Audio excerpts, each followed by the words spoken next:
welcome back to the Break Room. Now we are with you, Happy Events, an organization that provides sustainable support and teaches values to marginalized children in the Philippines, and also provides platform for sponsors and volunteers to reach out to their beneficiaries through creative and meaningful activities. We have with us Mr. Harvard Uy Di Baron, the founder of You Happy Events. All right, thank you so much for joining us today. How are you? I'm good, thank you for the invite.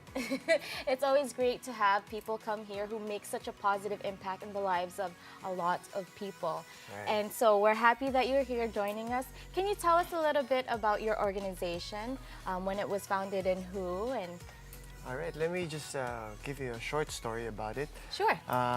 This is our 10th year, and it's a good opportunity for us to broadcast to everybody what we have been doing the last decade. We started in 2006 with the goal of doing activities for children with the help of normal people, people who work, people who are not so busy, to reach out to children. And today, 755 events after, we are still looking forward to do even greater things for the children in the Philippines. Oh wow, that's amazing. 750 events, and it's astonishing that it's been a decade and you Right. still continue to grow. What are the kind of activities do you hold for these children? Well, in the last 10 years, we've discovered so many things that other children do that we want outreach to do the same. Okay. So we know that, for example, your children, do you have any children? No, I'm Not yet. still single. Okay. Well, ordinary children around us, they get to do field trips, they get to do different workshops. We want to apply these same opportunities to children who couldn't. Oh, So wow. right now we have 46 different workshops and 22 different field trips that these children, the street children, the out-of-school youth, the orphans, the community-based, children who are sick and unable to experience the same things through You Happy Events. Oh wow, that's amazing. What specific, activities do you guys do? Like what kind of field trips? Taking them out to the museums, Right. taking them out to just nature walks, mga ganon. Let me give you an example. Yes. One of the most popular workshops we have is arts. Nice. So we come in that activity and we have somebody to teach, and the children with the volunteers do that together.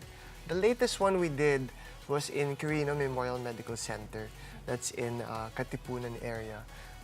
The instructor taught the children and the volunteers how to make recycled plastics and turn them to art materials that they can hang in their beds. Yes. So at the same time, we taught them origami. So we also do dance, we also do sports activities. We even teach them how to do belly dancing, Wow. even sports like basketball, taekwondo, futkal, all sorts that again, ordinary children can do. Why couldn't the children who are, let's say, underprivileged can also do the same? Wow. Yeah. I think that's really amazing. I mean, just imagine. For me, my question is, are there, children that you've helped that actually want to, okay, so for example, you've helped them Yeah. now, in the beginning of their, your first year, that Right. came back and actually wanted to return the favor and help another individual? Well, in the last decade, there is a particular group. It's called Tuklasan. To class. That is an orphanage in San Juan.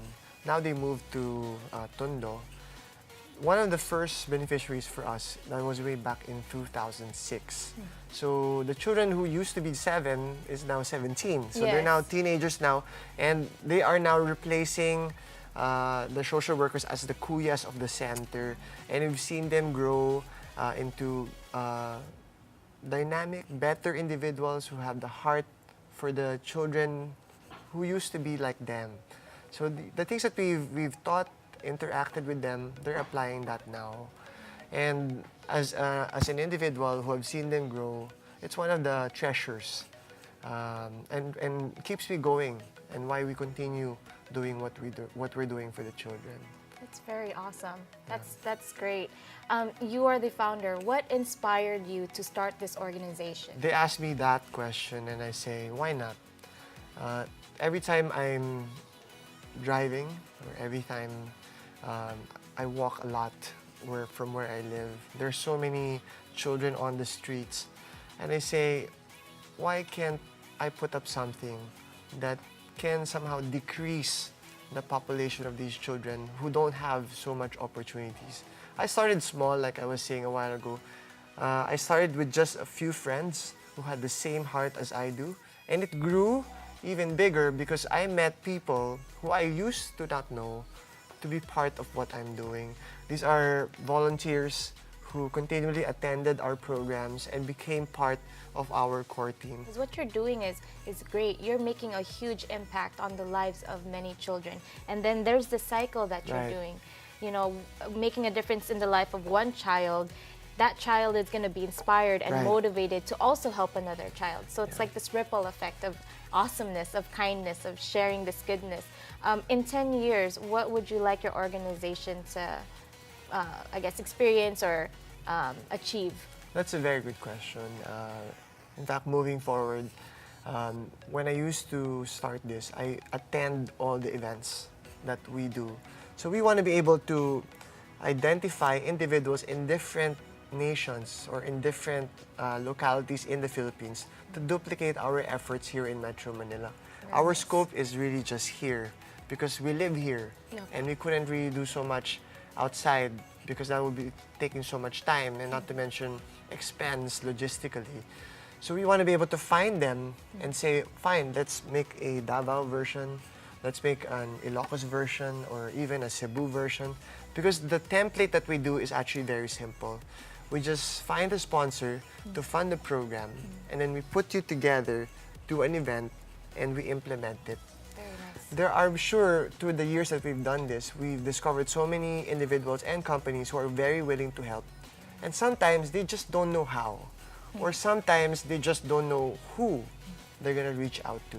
So bridging them together makes so much sense. Yes. And the format is doable and can be done in different areas. So that's our goal in the next 10 years.